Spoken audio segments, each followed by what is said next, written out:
You probably know at least one of them. The player who's at their phone the whole time and doesn't pay any attention. Then the player who ignores all the cool NPCs that you put so much work into. And of course, the person who just stands up in the middle of the game, takes out a knife and just shifts their... Oh, no. Maybe nothing that extreme. But you probably have had problem player in the past. Sometimes people cause problems. Oftentimes they might not even be aware of the problem. And that's what we're talking about today, about common problems at your game table and how to solve them. Let's go! When is there a problem at a game table? Generally speaking, there's a problem when one of the people playing doesn't have fun anymore. And that can also be you as the GM, don't worry about that. And TTRPGs are a cooperative hobby. So it only makes sense if you're all in this together. It doesn't make sense when someone just does something completely different and is only interested in their own fun and doesn't care what the rest of the table does. And there are two main kinds of problems, or like two main fields of problems. One is in-character stuff and one is out-of-character stuff. For in-character stuff, there's the main character syndrome. You know that one. It's the one person who always wants to be in the spotlight, who doesn't care what other people think. It's about me, and myself. Those are problematic players. Then there are lone wolves. You know them, they are the cool guys. They always stand in the corner of a tavern. They're brooding. They have a very tragic and extremely cool backstory. But they can't tell you about it. And it's hard to play with those people, because how do you get a connection to someone who doesn't reveal anything about themselves? And then there's the good old murder hobo. The murder hobo is the one person who just runs around and wants to kill every NPC, no matter what, without even talking to them.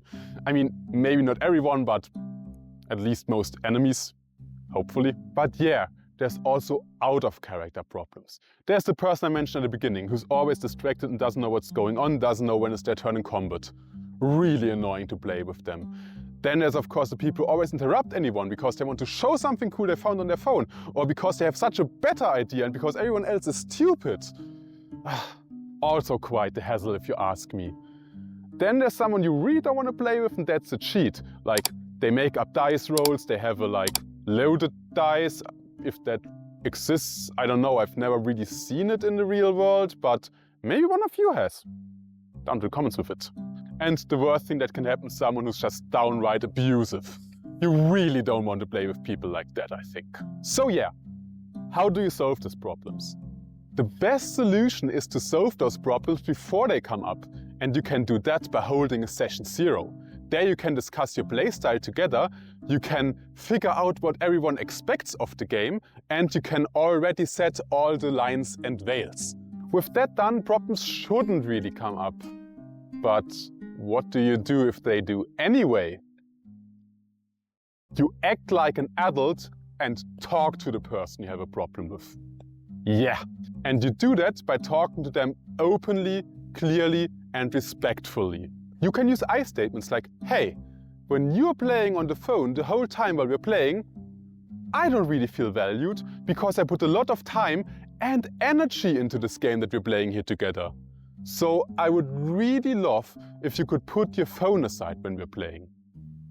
See? Open and clear. Don't start arguments with the players, that is not a good idea. And after talking to them, even if you did it as non-confrontational as possible, you have to give people time. They might have to think about what they've done wrong. They have to think about their behavior. And they have to think if they want to change it. And talking about if they want to change it, what do you do if they don't want to change it? There's basically two options.